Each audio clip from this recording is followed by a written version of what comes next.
가지고 논하는 학문입니다. 인간의 삶에 관련된 이야기를 할 수가 있겠죠. 우리가 이제 좀 전에 제가 말씀드렸지만 명리하면 사주라고 생각을 하시는데 그 사주가 뭐냐면 4개의 기둥이에요. 넉사의 기둥 주자가 들어가 있거든요. 그래서 4개의 기둥이라는 것에서 사주. 그럼 4개의 기둥은 뭐가 4개냐? 우리가 태어난 해, 우리가 태어난 월, 우리가 태어난 일, 그 다음에 시간. 이렇게 해서 사주고 그 4개의 기둥 안에 올해는 2024년 갑진년이라고 하죠. 다 아시죠? 청명의 갑진. 이 갑이 나무, 갑목이에요. 푸른 나무의 용진자. 그래서 푸른 용, 갑진년의 해 이렇게 얘기를 하죠. 그래서 여기에 들어가 있는 연주, 월주, 일주, 시주 안에 각각 2개씩의 한자가 들어있다 그래서 4개의 기둥이 들어가 있는 8개의 글자. 그래서 사주팔자입니다. 다른 의미가 아니에요. 우리가 사주팔자 그러면은 왠지 전복 냄새가 술술 나고 점성 뭐 이런 냄새가 나는데 전혀 아니죠. 우리가 타고난 그 해, 달, 일, 시간, 즉 우리 자체, 우리 자신을 사주팔자라고 얘기를 한다라는 거죠. 그 사주팔자 안에 들어가 있는 이야기를 한번 해보려고 합니다. 먼저 명리학이라는 게 학문인지 아닌지에 대한 얘기를 제가 간단하게 말씀을 드릴게요. 이 명리학이라는 건 원래 30년 전에 주역이라는 곳에 뿌리를 두고 내립니다. 우리 주역하면 다 아마 들어보셨을 거예요. 주역에는 근데 뭐가 있냐면 점이라는 게 있어요. 우리 막 텔레비전이나 이런 데 보시면 그 대나무 통들고 흔들고 쫙 뻗고 아시죠? 그게 뭐냐면 그거의 시초가 옛날에 전쟁터에 나갈 때 내가 이번에 오늘 나가면 이길 것인가 질 것인가, 내가 나가면 이긴가 저장풀이 나가야 이긴가, 이거를 알아보기 위해서 풀을 뜯어가지고요 쫙, 이게 시초점이라고 합니다. 주역의 하나예요. 동전 가지고도 하고요, 역전, 그 다음에 주사위 가지고도 하고요. 다 주역점이라는 표현을 많이 쓰죠. 그 주역의 뿌리를 두고 내려와서 12세기 중국 당나라 시대 때 서적현이라는 사람이 얘를 만들어냈어요. 정리를 했습니다. 어떻게 보면 이론적으로 정립을 한 거죠. 그래서 우리가 얼른 생각을 했을 때는 당나라 시대 하면 우리나라는 삼국시대거든요. 그래서 신라하고 당나라하고 교류가 있었기 때문에 아마도 그 시대에 들어오지 않았을까라고 유추는 하는데 아직 문서가 발견이 되지 않았어요. 그래서 학문적인 가치를 우리가 논할 수 없기 때문에 일단 고려시대, 고려사절로라는 우리 역사책을 보면 보궐이라는 과거제도가 있었습니다. 그 과거제도의 이름이 보궐이었고요. 서운관이라는 이름으로 관원을 뽑았습니다. 과거제도에서 시험을 봐서 그 관원을 뽑아서 서운관이라는 기구, 관학기구죠. 나라에서 운영하는 기구. 여기서 벌써 우리가 알 수 있죠. 이거는 저게 아니구나. 그 다음에 조선시대로 넘어가면서 이 서운관이 음양과라고 이름이 바뀌었습니다. 음양과로 과거제도에 지금 현재가 되고, 여러분 우리 다 한 번씩 들어봄직한 경국대전 아시죠? 거기 안에도 이 음양과에 관련된 시험 과목들 전부 다 나와 있습니다. 대한제국식으로 넘어오면서 미신 타파 운동이 일어나요. 그때 우리가 이제 개화라고 하죠. 개화 시기. 개화를 한다라는 미명 아래 우리나라에는 근데 이 명리학만 있는 게 아니라 정말 전 세계적으로 봤을 때 우리나라가 아마 토속신앙은 제일이지 않을까 싶어요. 토속신앙에 온갖 종류가 다 있어요. 정화수정 기도 드리는 것부터 시작을 해서 우리나라 당군, 신화, 동물한테도 빌죠. 뭐 나무한테도 빌죠. 우리나라는. 그래서 뭐 토테미즘, 애니미즘 뭐 없는 게 없습니다. 그 많은 게 있다 보니까 개학기 때 뭐야 얘네들은 이론이 없네? 얘네들은 뭐가 정립이 안 됐네? 자, 어떻게 개화를 시켜야 되겠다 하면서 얘네들 한꺼번에 전부 다 지금 여러 민간신앙과 함께 미신으로 단정을 짓습니다. 이때 명리학이 이 사이에 들어가버려요. 그러면서 바로 어디로 가버리냐면 일제강점기로 들어가버립니다. 일제강점기에 들어가면서 민족 말살 정책이 이제 그때는 일어나죠. 근데 또 우리가 또 너무 잘 알고 있는 우리 민족의 가장 대표적인 알려져 있는 게 우리 민족성 뭐예요? 믿음, 우속신앙, 뿌리를 내는 믿음이잖아요. 그걸로 없애야 된다라고 생각을 하면서 정말 평화하기 시작을 합니다. 근데 뭐 아마 파묘 다 보셨나요? 파묘에 그 사람 이름이 정확하게 표현되지 않았는데 무라야마 지준이라는 사람이 있습니다. 비슷하게 이름이 나오더라고요. 일제시대 때 우리나라에 아주 여러 가지 사회, 정치, 경제 여러 가지 다방면에서 전부 다 조사가 이루어졌다는 거는 다 아시는 내용이에요. 여기에서도 이루어졌습니다.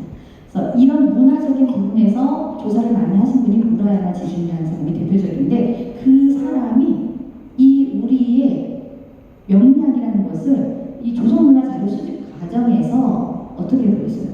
완전히 신비한 부분만 부각을 시킵니다. 어떻게 딱 맞췄어?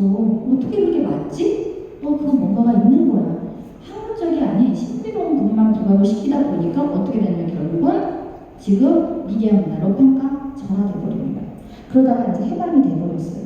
해방이 됨과 동시에 5년 있다가 바로 6.25 전쟁이 터졌습니다. 우리나라 사람들은 너무 불안해요.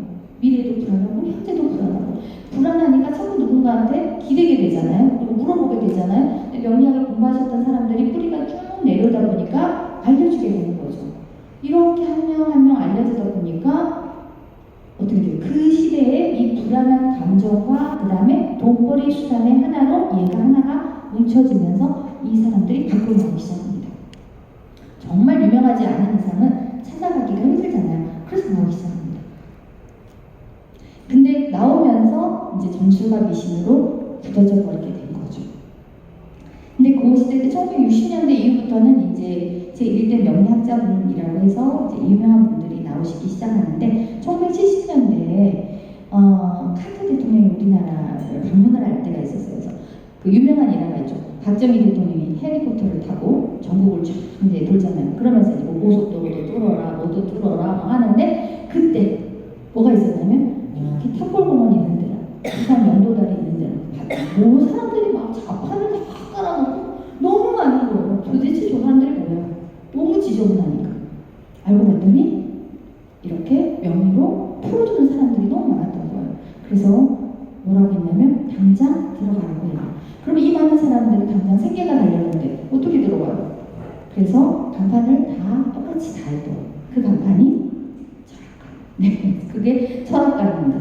이게 동양 철학의 하나라고 생각을 하시고 이제 동양 철학관이라고 했는데 그렇게 해서 철학관이라는 간판이 쭉 들어서게 됐고요. 그 이후로는 자판이 거의 없어지게 됐습니다.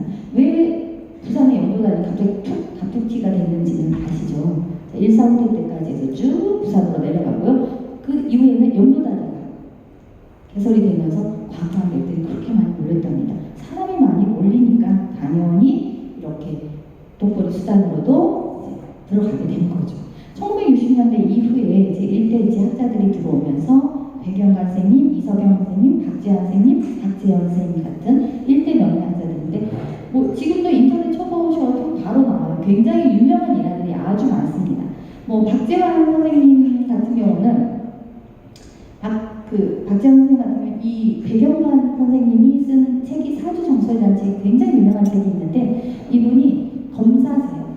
검사인데 검사가 되기 전에 시험을 보면 계속 낙방을 해서 나는 이제 시험을 그만 봐야 되나 보다 라고 생각하면서 마지막으로 굉장히 유명하다고 해서 이분을 찾아갔어요. 그랬는데 이분이 너는 검사할 사람이야. 한 번 더 공부해봐. 정말 됐다라는 거예요. 너무 신기해서 이거를 공부를 하기 시작을 했답니다. 근데 현재 검사로서 실명을 쓸 수가 없어서 필명으로 백영관이라는 이름을 썼다라는 유명한 일화가 있고요. 그 다음에 박재현 선생님 같은 경우는 부산박도사 이렇게 치면 엄청 유명하신 분이시거든요. 김재규가 1979년도에 올해 내가 운세를 보고 싶다. 그래서 이분한테 가셨대요. 그랬더니 뭐라고 주셨냐면 풍표 낙엽 차복 전파라는 글귀를 주셨어요. 그래서 이제 김재규 이분이 풍표 낙엽 낙엽이 떨어졌어. 가을이 되겠구나. 10월달쯤. 차복 전파? 어떤 생각이 드세요? 자동차? 뭐가 이렇게 전파가 전복?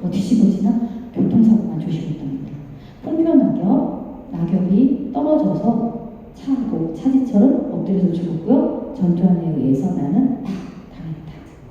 나중에 걸 알았다고 그러시더라고요. 그 다음에 박정희 대통령이 유신 아시죠? 유신 새롭게 바뀐다라는 유신을 하려고 이게 성공을 할까요? 안 할까요? 한번 물어봤대요. 그랬더니 유신을 똑같이 써서 주셨어요. 담뱃갑에다가. 유명한 일이에요. 근데 그 유신이 유가 어둘 유자거든요. 보통 귀신 유라고도 합니다. 그 다음에 귀신 신자. 너는 유신하면 죽는다. 그거 하고 돌아가셨죠. 그렇죠? 삼성이 엄청나게 좋아한다는 거 다 아시죠?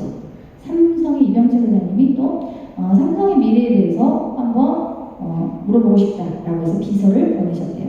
그랬더니 이분이 이제 또 하얀 봉투에다가 써서 글을 써서 드렸다고 합니다. 그 봉투 안에는 삼성대운 삼남건의라고 적어져 있었다고 하더라고요. 굉장히 유명한 일합니다.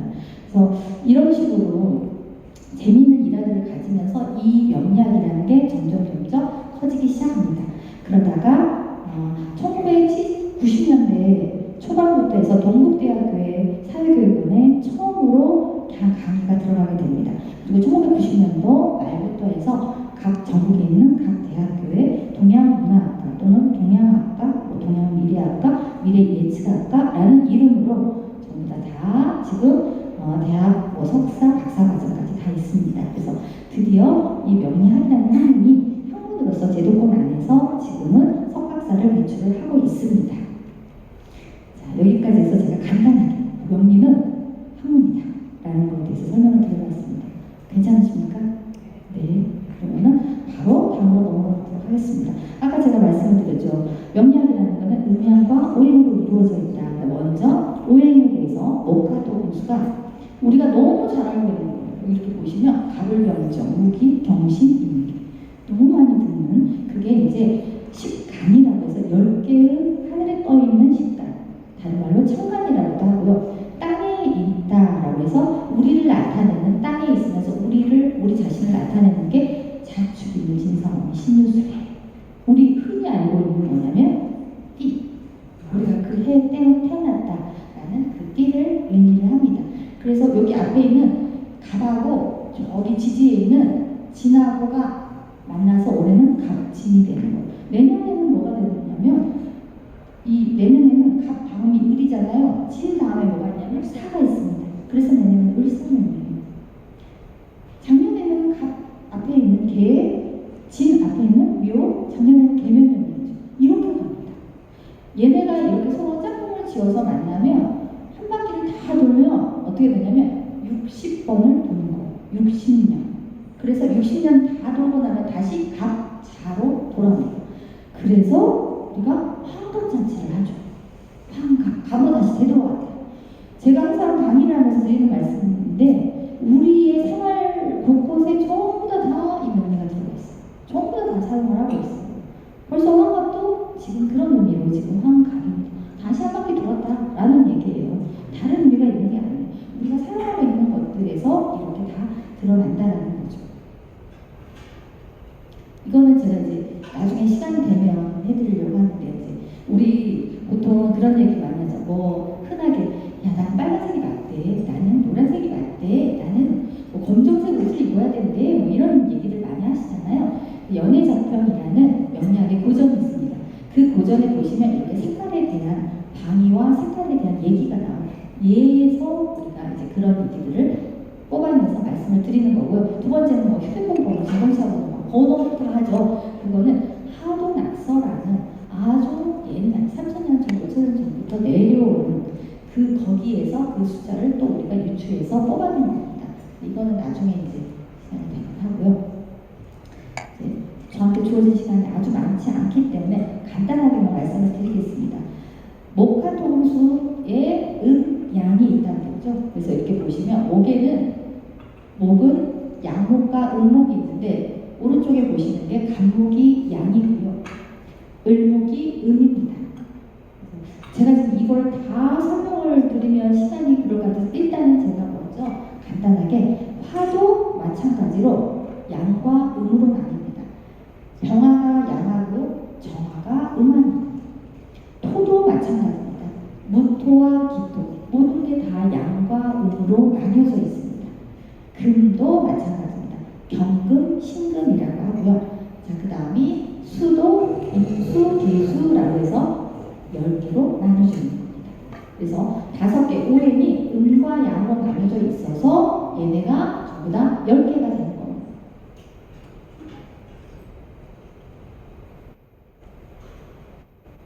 이렇게 보시면 제가 천간하고 지지를 나눠봤는데 양과 음이라는 뜻이고요. 목화, 토금수 이렇게 되어 있습니다. 그 다음에 지지가 이렇게 있는데 인묘가 목이에요. 사오가 화예요. 진술충이가 토고 신유가 금이고 해자가 수입니다. 그러면 내가 각자 우리 선생님들 다 내가 무슨 띠인지 다 아시잖아요. 그렇죠? 내 띠에 해당하는 게 이제 내가 목화, 토금수 중에 무엇인지. 그러면 여기서 한 가지 또 제가 간단하게 말씀드리면 그러면 나는 이 띠로 내가 수가 많은 사람인지 화가 많은 사람인지 뭐 이런 걸 알 수는 그렇지는 않습니다. 그렇지는 않고요. 그냥 지금 단편적인 예를 제가 드린 거고 아까 제가 사주팔자 할 때 제가 보여드렸던 거기에서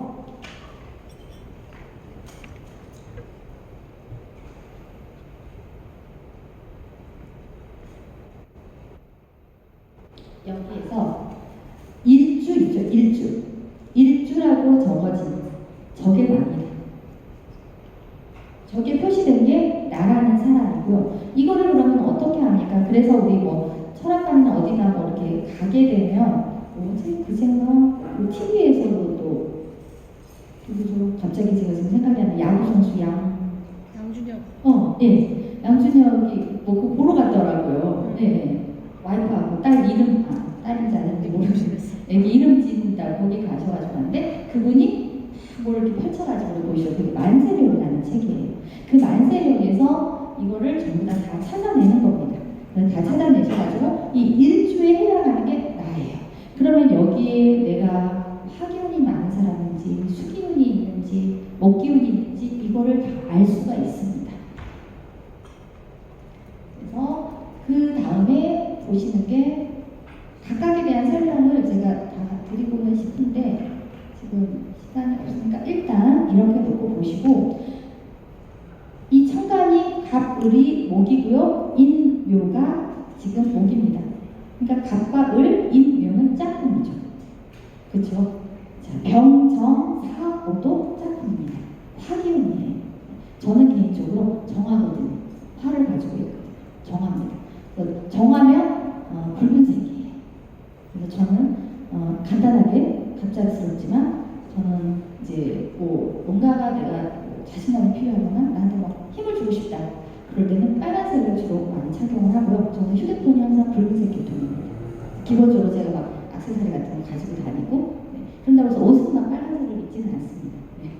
그 다음에 토가 무기 진술충이라는 건데 토는 우리가 이제 조금 이따 또 말씀드리겠지만 토는 한가운데 있는 거거든요. 토는 중심에 있기 때문에 진술충인데 여기서 제가 왜 이 말씀을 드리냐면 이게 얘가 여기는 되는데 여기가 지금 안 돼가지고 지금 여기는 되는데 컴퓨터가 지금 이렇게 보시면 음력으로 1호를 인월이라고 합니다.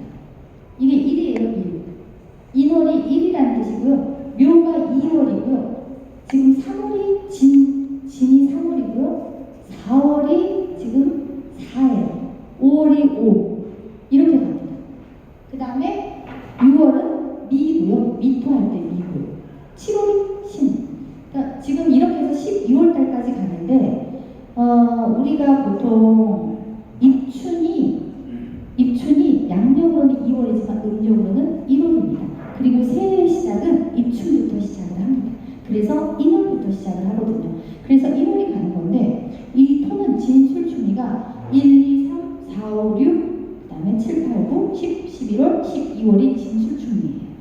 얘 사유라고 하거든요. 4개의 계절의 끄트머리에서 얘네들을 잡아준다. 밧줄로 잡아준다. 밧줄 유자가 해서 사유라고 하는데 그게 토의 작용을 하고 있습니다. 그래서 토라는 거는 한 가운데에서 이 오행의 흐름을 어떻게 해요? 관리를 해주는 거죠. 그렇죠? 그래서 내가 토기운을 가지고 있다라고 생각을 하면 중재를 굉장히 잘하는 사람이에요. 그리고 중용의 도를 아는 사람이에요. 중심을 잘 잡는 사람이에요. 대신에 토가 많은 사람은 어떤 사람이냐면 관심이 많아요. 왜냐면 땅이잖아요. 땅 위에서 일어난 일은 내가 다 알아야죠. 내 위에서 일어나니까 내가 모를 수가 없어요. 그래서 포기력이 많은 사람도 그런 성향을 가지고 있어요. 그래서 이게 청간과 지지라는 걸로 나뉜다라는 거죠. 자, 그러면 청간과 지지가 가지고 있는 이 목화 통수라는 거를 가지고 제가 오늘 하고자 하는 게 이제 성향궁합이었거든요. 누가 누구하고 잘 맞는지에 대한 말씀을 제가 드리고 싶어서 목은 화라는 기운을 생해준다라고 제가 이렇게 적어놨는데 그거는 뭐냐면 밀어주는 거, 힘을 실어주는 거. 불이 더 활활 잘 타오르려면 뭐가 있어야 되냐면 나무가 있어야 되잖아요. 그렇죠? 결국 나무는 이 화한테 힘을 실어주는 것과 똑같다라고 얘기를 할 수 있는 거예요. 화는 다 타고나는 재들이 쌓이고 퇴적물이 쌓여서 땅이 되는 거죠. 토가 이루어집니다. 그 퇴적물이 또 쌓이면 퇴적암이 되죠. 금속이 됩니다. 금에서 금속, 바위덩어리에서 나오는 물이 진짜 생수죠. 다 아시죠? 바위 틈에서 나오는. 그래서 목생화, 화생토, 토생금, 금생수, 수생목의 순서로 나아가게 돼 있습니다. 그러면 저는 아까 화기운이 많다고 그랬잖아요. 그러면 이제 누군가 목기운이 있으신 분하고 저하고는 굉장히 잘 맞겠죠. 저는 그분의 도움을 어찌됐든 간에 받을 거예요. 그분은 어떤 식으로든지 저를 도와주실 거예요. 저희 교수님이 감독이세요. 저는 너무 신기하더라고요. 공부를 하다가 이제 여쭤봤더니 감독이신 거예요. 좀 뗄 수가 없구나. 내가 교수님 밑에 있는 이상 나는 박사를 따겠구나. 나는 가겠구나. 나는 정교수 하겠구나. 네. 믿음감을 우리가 확 가질 수가 있죠. 그러면 저는 또 토한테 줄 수 있고요. 화는 토도 줄 수 있고 금도 줄 수 있거든요. 토기운을 가지고 있으신 분한테 제가 굉장히 큰 거름이 될 수 있는 거예요. 이용을 할 수 있다는 거죠. 자, 이런 식으로. 그러면 토기운은 또 그만해. 그 다음에 이게 이제 상생관계예요. 서로가 서로한테 서로 상자를 잘 쓰고 있어요. 서로 상자죠. 서로가 서로한테 도움이 되는 거죠. 그 다음에 이제 또 뭐가 있냐면 상극이 있어요. 이렇게 맞는 사람만 있는 게 아니라 피해 아닌 피해를 주시는 분도 있어요. 자, 처음에 이렇게 보시면 나무의 토를 한번 봐볼게요. 극이라고 제가 한자를 적어놨죠. 목극토. 나무가 내가 살아남기 위해서는 뿌리가 잘 내려와야 돼요. 그렇죠? 뿌리를 잘 내리기 위해서 흙을 어떻게 합니다? 마구 파헤친다. 가만히 있던 흙은 어떻게 돼요? 왜 날더라? 쟤 왜 나한테 저래? 그래서 토 입장에서는 나무한테 일방적으로 흙을 당하는 거예요. 그럴 수 있죠. 그래서 목극토. 목하고 토하고는 그런 관계예요. 그 다음에 토는 물이 막 흘러가는데 물이 막히는 거는 무엇 때문에 막히냐면 흙 때문에 막힙니다. 그렇죠? 네, 토국수예요. 물기를 막아버리는 게 토의 작용입니다. 그 다음이 또 뭐냐면 불이 활활 타오르면 물을 마시고 있다는 건 어떻게 돼요? 꺼져버리죠. 수국화예요. 자, 불한테는 물이 극이에요. 그 다음에 금속 덩어리가 있어요. 얘를 녹일 수 있는 것은 화밖에 없습니다. 화뿐이죠. 그 다음에 나무를 자를 수 있는 거, 벨 수 있는 것은 뭐냐면 금속 돌기죠. 그래서 금금목이라고 극은 이렇게 되어 있습니다. 그러면 여기 나와 있는 것처럼 목토니까 목하고 토하고는 상극이니까 우리는 만나면 안 돼? 수국화야.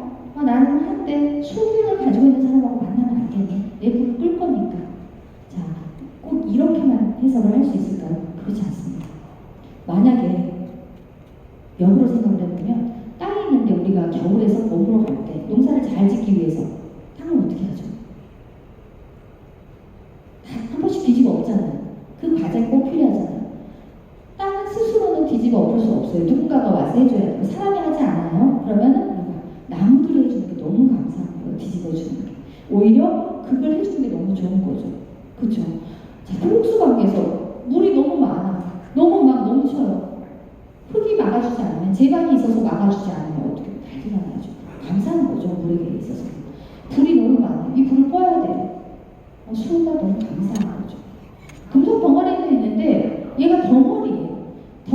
금이라는 게 금속, 광물이라는 거는 덩어리로만 있으면 의미가 없습니다.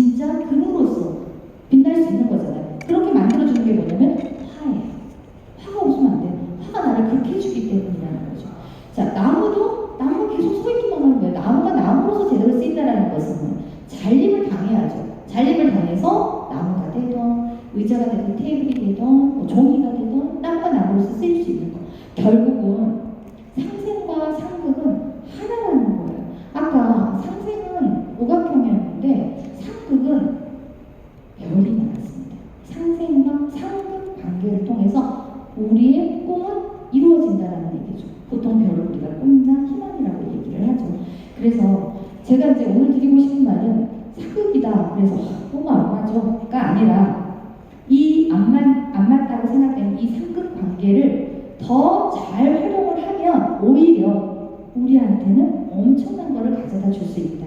라는 말씀을 드리고 싶은 거죠. 제가 시간이 많으면 이 오행의 성향에 대해서도 다 설명을 드리고 싶어요. 제가 오행의 각각의 아까 토익에서 간단하게 설명을 드렸지만 각각의 특징이 있어요. 간목을 가지고 있으신 분들 있잖아요. 그러면 간목은 나무는 어때요? 쭉쭉쭉쭉 자라나죠. 그래서 직진, 추진력이 짱입니다. 우리 중에 누군가 추진력이 정말 있다? 그리고 목 성향을 가지고 있는 사람이 분명합니다. 그리고 목은 끊임없이 움직이거든요. 그래서 우리 이 사주팔자 8글자 안에 간목이라는 글자를 가지고 있는 사람은 평생 일을 하는 겁니다. 평생. 저도 간목이 하나 있거든요. 그래서 아기 때부터 지금까지 쉬지를 못했어요. 저는. 그 화기운도 마찬가지입니다. 화는 크게 태양하고 달이 있죠. 다 화예요. 태양하고 달이 화입니다. 그래서 그 화기운 중에서 양화, 태양, 병화 기운을 가지고 있는 사람은 하늘에서 비추잖아요. 그래서 내가 너희를 다 해주고 있다라는 생각이 굉장히 강해요. 그래서 누군가 나를 보지 않으면 늘 불안해요. 나를 봐야 돼. 그래서 그런 게 좀 강하신 분이시죠. 그리고 태양은 빛나잖아요. 그래서 막 블링블링 같은 것도 되게 좋아합니다. 그래서 꾸안꾸라고 하죠. 꾸안꾸. 꾸미지 않은 듯 하면서 꾸민 사람들. 꾸꾸꾸. 꾸미게 보여요. 그렇게 꾸민 사람들. 전부 다 화기운을 가지고 있는 사람들입니다.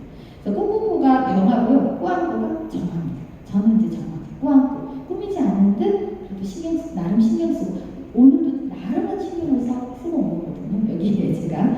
그 다음에 금도 마찬가지예요. 금은 경금하고 신금이 있는데 경금은 덩어리면 신금은 보석이거든요. 그래서 이 천간 중에서 가장 예쁜 사람은 신금입니다. 보통 우리가 어디 가서 이렇게 사주팔자 이런 데 가서 물어봐도 뭐라고 얘기하냐면 타고난 이쁜 사람이 있다. 타고난 미녀가 있다라고 말씀을 하시거든요. 신금 있는 사람은 거의가 80에서 90%는 미녀예요. 근데 이 사람들이 굉장히 깐깐해요. 공주니까, 왕자니까, 성격이 또 굉장히 좀 예민합니다. 그리고 경금은 우리가 보통 결정 못할 때, 짜장짬뽕 결정 못할 때 있잖아요. 그때 결정 딱 해주는 사람 경금이에요. 옆에서 엄청 결정 잘하시는 분이 있어요. 유난히 경금이에요. 결정장애가 또 유난히 심하신 분들이 있어요. 저 같은 사람도. 경금한테 물어보면 시원하게 됩니다. 근데 이분들은 자아가 굉장히 강해서 주체적입니다. 그래서 단호함도 있고요. 자수성가를 많이 하시는 분들이 경금이 좀 많고요. 신금 같은 경우는 아까 깐깐하다고 했잖아요. 대신에 다른 사람은 굉장히 의식을 많이 합니다. 내가 이렇게 얘기하고 이렇게 행동을 했을 때 저 사람 어떻게 생각하지? 이런 것까지 신경을 쓰는 거예요. 보통 경금이 신경 안 쓰거든요. 음과 양이 이렇게 차이가 있습니다. 수는 임수와 개수가 나는데 수는 뭐냐면 물이잖아요. 많이 돌아다니시죠. 여기저기 엄청 돌아다니시는 분들. 유난히 더 많이 돌아다니시는 분들. 수기운을 많이 가지고 있는 사람. 우리 주변에서 또 그런 관련된 직업을 또 갖게 됩니다. 신기하게 제가 마지막으로 이제 간단하게 원래는 이게 더 메인인데 이제 아까 간목 말씀드렸죠. 간목하고 기토가 합이 잘 들어있고요. 그거 설명을 드려야 되는데 지금 시간이 없으니까 그냥 간단하게 을목하고 경금이 합이 잘 들어있습니다. 병하고 신하고 합이 잘 들어있습니다. 병은 아까 태양이라고 했잖아요. 신금은 왕자 공주님이라도 잘생긴 사람들이 그래서 별로 못생긴 사람들하고 결혼을 잘합니다. 자, 정하고 임수가 잘 맞고요. 정하고 임수. 정하는 제가 정하잖아요. 임수는 뭐냐면 바닷물이거든요. 자, 우리가 보일러를 생각을 해보면 보일러가 잘 돌아가게 하려면 그 물에다가 열을 가해줘야 돼. 바닷물에다 열이 들어가야지 얘가 잘 돌아가서 제대로 된 큰 일을 합니다. 합은 이렇게 지는 거거든요. 을경도 마찬가지예요. 그 속에 들어있는 거에 그릇을 만들어줍니다. 뭐 이런 여러 가지 각기도 기토는 무토가 아니기 때문에 잘 만들어진 다듬어진 포장된 도로거든요. 이 도로를 멋진 자동차가 잘 달렸을 때 정말 제대로 된 모습을 보여줄 수가 있죠. 마지막으로 무게 합이라는 게 있고요. 더 자세한 건 다음에 제가 이것도 이제 합인데 이게 뭐냐면 인토기대죠. 아니 이는 호랑이 띠죠. 그 다음에 오가 뭐예요? 말, 술, 개띠죠. 이렇게 삼합이라고 우리가 얘기를 합니다. 그래서 이렇게 세 합이 들어있으면 굉장히 좋아요. 잘 맞습니다. 쉽게 얘기해서 옛날에 조선왕조실록에도 이런 내용은 다 나와 있고요. 우리가 이제 조선시대에 여러 가지 행사를 진행을 할 때 국조 오래에 의해서 진행되는 행사들을 적어놓은 책을 의궤라고 하는데 그 의궤에도 다 나와 있는 내용인데 무슨 행사를 하든지 항상 길이를 택하라고 되어 있습니다. 왕이 명령을 내려요. 길이를 축택하세요. 그걸 축택이라고 표현을 하고 택길이라고도 표현을 하거든요. 길이를 해라. 그 길이에서 중요하게 생각하는 게 이 삼합이에요. 이게 딱 맞아 떨어지면 정말 좋은 날이거든요. 그리고 이렇게 만나는 사람들은 굉장히 합이 잘 들어있는 거고요. 내 8글자 중에 이렇게 3개를 가지고 있으면 정말 최고입니다. 그 다음에 사유축. 이게 이제 띠별로 보시면 됩니다. 신자지. 맨 밑에가 지금 해묘미라는 게 있습니다. 그 다음에 이건 뭐냐면 띠끼리 안 맞는 거. 충관계, 상충이라고 했죠. 안 맞아. 네, 좌우. 좌우 안 맞아요. 이게 육충도라는 그림인데 보시면 정반대예요. 정반대. 자는 한겨울이에요. 12. 한겨울. 오, 한여름. 겉으로 봤을 때는 더울 때 시원한 에어컨, 추울 때 뜨거운 날로 너무 잘 맞을 것 같죠. 겉으로 봤을 때는 아주 잘 맞지만 속으로는 썩어 문드러지는 관계. 그게 자, 신유, 유 이렇게 간단하게 제가 말씀을 드리고 마무리를 해야 될 것 같아서 마지막 제가 일부러 이제 이거 하나 원래는 이제 얘가 주고요. 이거는 이제 제가 재미로 한번 재미를 드리려고 마지막 하기 때문에 해드리고 가겠습니다. 이게 뭐냐면 자가 쥐띠죠. 미가 뭘까요? 양띠. 예. 자미. 그 다음에 축고 소하고 말. 쉽게 얘기해서 소는 엄청 열심히 일어나는데 말은 보니까 맨날 뛰어노는 것만 같아요. 쥐가 봤을 때 나는 조그마하고 똑같이 동물 비슷하게 생겼는데 양털이 너무 멋있어 보여. 나는 있지도 않는데. 인유 호랑이하고 닭이죠. 호랑이는 닭 벼슬이 유난히 나면 눈에 자꾸 거슬려요. 자, 묘신 원숭이하고 지금 뭐예요? 토끼죠. 자, 토끼가 내 눈이 빨간데 왜 원숭이 또 엉덩이가 빨갛네? 기분 나빠. 진해, 자, 용과 돼지죠. 비슷하다고 생각하니까 기분이 나쁜 거예요. 사술, 뱀하고 개하고 정말 안 맞거든요. 궁합이 안 맞아요. 제가 시간 상황에서 설명을 다 못 드리는데 아시는 분들은 아마 아실 수도 있는데 이거를 뭐라고 하냐면 원진이라고 합니다. 우리 여기 뒤에다가 제가 일부러 이제 안 쓰거든요. 요즘은 그거를 안 쓰기 때문에 뒤에 살자를 하나만 붙여보세요. 원진살. 아마 어디선가 언젠가 한 번쯤은 들어봄직한 그 원진살. 궁합 볼 때 첫 번째로 본다는 게 이 원진살입니다. 우리들도 마찬가지고 우리 자녀들도 마찬가지고 사람과 사람 사이에도 아까 합도 제가 이제 알려드렸고 춤도 다 알려드렸지만 이게 궁합에서 제일 먼저 보는 게 이거예요. 원진살. 그 다음에 나한테 이게 두 개가 같이 들어있는 사람도 있어요. 제가 이제 이것만 정말 이번엔 정말 마지막인데 이게 들어있으면 우리가 보통 어디를 가게 되면은 저 사람 좀 이상해. 신경정신과를 가봐야 돼. 심지어 신경정신과 가서 치료를 받는 사람도 있어요. 극도로 예민한 사람. 이상한 소리를 가끔 하는 사람들. 다 얘네 때문에 그래요. 얘가 나한테 두 개가 다 들어있어요. 방금 제가 뭐라고 그랬냐면 얘네 둘이 너무 안 맞아 그랬잖아요. 근데 안 맞는 게 나한테 두 개가 들어있어요. 그럼 나는 어떻게 해야 되겠어요? 스트레스 많이 받고 너무 예민해져 있고 너무 힘든 거예요. 그래서 신경성 질환에 걸릴 위험성이 굉장히 많고요. 뭔가 막 중독될 수도 있고요. 나를 놔버리는 거죠. 그럴 가능성이 아주 너무합니다. 근데 그걸 모르고 사람들은 쉽게 얘기해서 뭐라고 말하냐면 귀신 들렸다. 이런 얘기도 하죠. 그 귀신 들렸다라고 하는 것도 있습니다. 귀문, 귀신 진짜 써요. 귀문 관살이라고 하거든요. 보시면 두 개만 달라요. 자미, 자유, 인유, 인민만 다르고 나머지는 다 똑같습니다. 그래서 얘네들이 있으면 그런 얘기를 많이 듣는데 사실은 아니에요. 제가 이 때 제가 상담을 하는데 신경정신과까지 갔던 친구들, 그런 어르신들 분들 저한테 마지막에 오시거든요. 보면 전부 다 이게 들어있더라고요. 99% 이상 들어있었습니다. 그러면 어떤 어머님들, 우리 애는 중학교 때부터 시작된 사춘기가 27살인데 아직도 사춘기예요. 도대체 언제 끝나요? 사춘기가 아닌 거예요. 얘 때문에 그런 건데 그거를 모르셨던 거죠. 그래서 제가 이제 오늘은 마무리로 이거는 이제 이것도 명리학이 하나지만 요즘은 사실은 이것까지는 제가 말씀을 드릴게요. 많이 사용하지는 않습니다.